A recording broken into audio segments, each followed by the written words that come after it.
तो next topic अपने पास है जियोमेट्रिक मीन। सबसे पहले अपन ये समझते हैं कि ज्योमेट्रिक मीन यूज कहाँ करते हैं। जब भी आपको एवरेजेस का भी एवरेजेस निकालना पड़े, ठीक है ना, जब भी आपको एवरेजेस का भी एवरेजेस निकालना पड़े तो वहां पे आप यूज करते हो geometric mean and harmonic mean. ठीक है। फॉर एग्जाम्पल आप ये सोचो, आ, आप घर से इंस्टीट्यूट आते हो, ठीक है। आपकी गाड़ी की स्पीड है मान लो 50 किलोमीटर पर आवर, और इंस्टीट्यूट से आप जब घर जाते हो आपकी गाड़ी की स्पीड है मान लो 60 किलोमीटर पर आवर। ठीक है। तो जब मैं ये बोलता हूं कि आप घर से इंस्टीट्यूट आए, आपकी गाड़ी की स्पीड थी 50 किलोमीटर पर आवर, ठीक है, और यहां से जब फिर से दोबारा जब आप अपने घर जा रहे हो, इसकी स्पीड है 60 किलोमीटर पर आवर। तो ये जो 50 किलोमीटर पर आवर और 60 किलोमीटर पर आवर जब मैं बोलता हूँ, तो इससे आपको क्या समझ में आता है कि ये गाड़ी की एक्चुअल स्पीड है या एवरेज स्पीड है। ये गाड़ी की कौन सी स्पीड होगी भाई? सिंपल सा चीज है। आपकी गाड़ी कांस्टेंट स्पीड में पहली बात तो चल ही नहीं सकते। आप गाड़ी को चलाओगे, पहले वो चलने में स्टार्टिंग में आपका गाड़ी पिकअप करेगा, 10-20 से पिकअप करना शुरू करेगा। फिर बीच में ट्रैफिक जाम होगा, थोड़ा ऊपर नीचे होगा, जब खाली रास्ता आपको मिलेगा तब आप स्ट्रेटली आराम से स्पीड दबा के आप चले जाओगे। तो जो भी आपका 50 kilometre per hour 60 kilometre per hour का स्पीड है, ये क्या है? एवरेज स्पीड है। अब सवाल इसमें ऐसा पूछा जाए कि इनका भी आप निकालो क्या एवरेज। तो ऑलरेडी ये एवरेजिंग किया हुआ, और इसका भी जब आपको एवरेजेस निकालना पड़े तो वहां पे हम लोग यूज करते हैं हार्मोनिक मीन और ज्योमेट्रिक मीन। ठीक है। फिर अगेन फर्दर हार्मोनिक मीन और ज्योमेट्रिक मीन भी क्या है? रिजिडली डिफाइंड है। ठीक है। अब इसमें क्या होगा कि भाई जब वैल्यूज बड़ी बड़ी होती है ना, वहां पे अगेन यूज आ जाता है क्या? ज्योमेट्रिक मीन का। जब हल्का फुल्का छोटा मोटा वैल्यूज होता है वहां पे अपन यूज कर लेंगे क्या? Harmonic mean. ठीक है। ज्योमेट्रिक मीन को जब अपन डिफाइन करेंगे, किस प्रकार डिफाइन करेंगे ये समझो। सोचो कि मेरे पास एक्स सेट ऑफ ऑब्जर्वेशन है, x1, x2, x3 up to xn तक, इतना ऑब्जर्वेशन मेरे पास है। ठीक है। अब इसका ज्योमेट्रिक मीन मेरे को निकालना है। मेरे को क्या करना है? सिंपल, जितने भी ऑब्जर्वेशन उन सबको मल्टीप्लाई कर दो। कर दिया। अब जितना भी टोटल नंबर ऑफ ऑब्जर्वेशन मेरे पास रहेगा, पावर में 1/n को चढ़ा दो। सोचो 10 ऑब्जर्वेशन है, पावर में कितना आ गया? 1/10। 14 ऑब्जर्वेशन है, पावर में क्या आ गया? 1/14। बात समझ में आ रहा? सोचो आपको मैं ऐसा सिचुएशन देता हूं कि एक्स सेट 2 4 16, ठीक है, इसका ज्योमेट्रिक में निकालना है, तो आपका क्या होगा आंसर?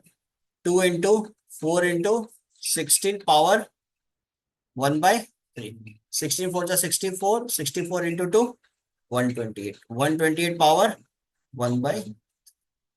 आया बात समझ में? क्लियर है चीज? कोई दिक्कत इसके अंदर? अब अगर आपके पास ऐसा कुछ सिचुएशन क्रिएट हो जाए कि ये एक्स सेट ऑफ ऑब्जर्वेशन है, x1, x2, x3 up to xn, ठीक है, इसके साथ साथ फ्रीक्वेंसी भी आ जाए, f1, f2, f3, f2। सही है। अब इसको अगर मेरे को लिखना पड़े ज्योमेट्रिक मीन में तो कैसे लिखूंगा? देखो, x1 power f1, x2 power f2, x3 power f3, ठीक है, x3 power f3 up to xn power fn। ठीक है। जो भी आपका फ्रीक्वेंसी रहेगा वो पावर में चला जाएगा। अब कोई बता सकता है यहाँ पे 1 डिवाइडेड बाय मैं क्या लिखूंगा? स्मॉल एन या कैपिटल एन? यहाँ पे आएगा आपके पास कैपिटल एन। कैपिटल एन जब मैं बोलता हूँ इसका मतलब क्या हो गया? Summation of frequency. बात समझ में आया? ये आपको ध्यान रखना है। जब भी आपके पास फ्रीक्वेंसी रिलेटेड क्वेश्चन आ जाए, उसमें ज्योमेट्रिक मीन पूछेगा, तो ये सिचुएशन आपका क्रिएट होगा। सोचो कि आपके पास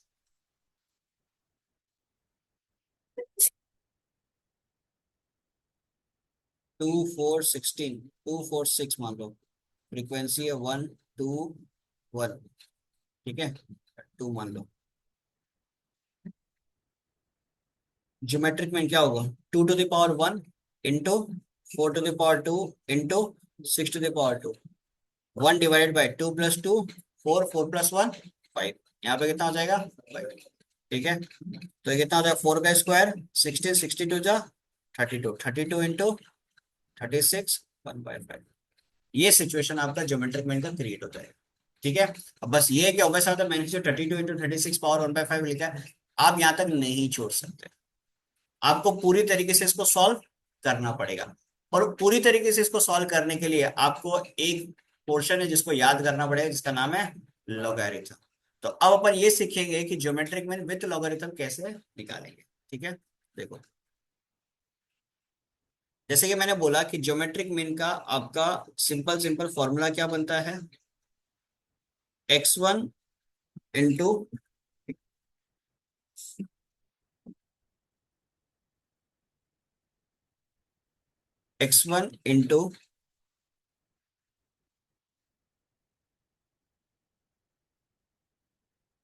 ठीक है,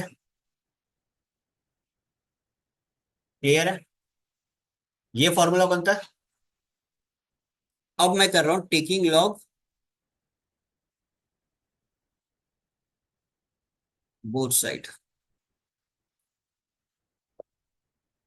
तो क्या बन जाएगा, log of G is equal to log of,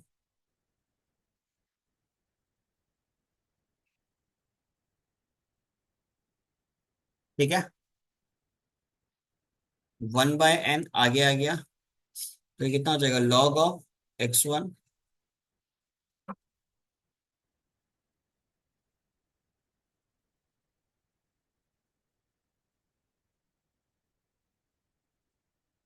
clear, आपको तो क्या चाहिए, आपको तो जी चाहिए ना ज्योमेट्रिक में। तो जी इज इक्वल टू क्या हो जाएगा, ये लॉग को आप राइट पे शिफ्ट करोगे तो क्या हो जाएगा, एंटी लॉग 1/n,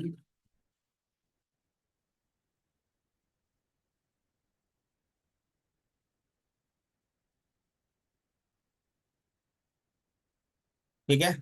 अब इसको शॉर्ट फॉर्म में अगर मेरे को लिखना हो, antilog 1/n summation of log x i, where i is equal to 1 से लेके n तक। So this is the formula for geometric mean with logarithm. ठीक है, कोई दिक्कत इसमें।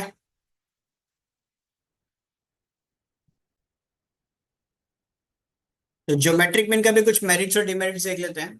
मेरिट्स क्या कहता है, it is rigidly defined. Rigidly defined का मतलब जितना भी तुम्हारे पास ऑब्जर्वेशंस आएगा वो प्रॉपर तरीके से डिफाइंड रहेगा, सारा ऑब्जर्वेशंस अलग अलग रहेगा। ठीक है, it is based on all the observation. वैसा बात है, इसमें अगर यदि कोई भी ऑब्जर्वेशन मिसिंग रहा तो आपका ज्योमेट्रिक मीन गलत ही आएगा। ठीक है, it is suitable for mathematical treatment.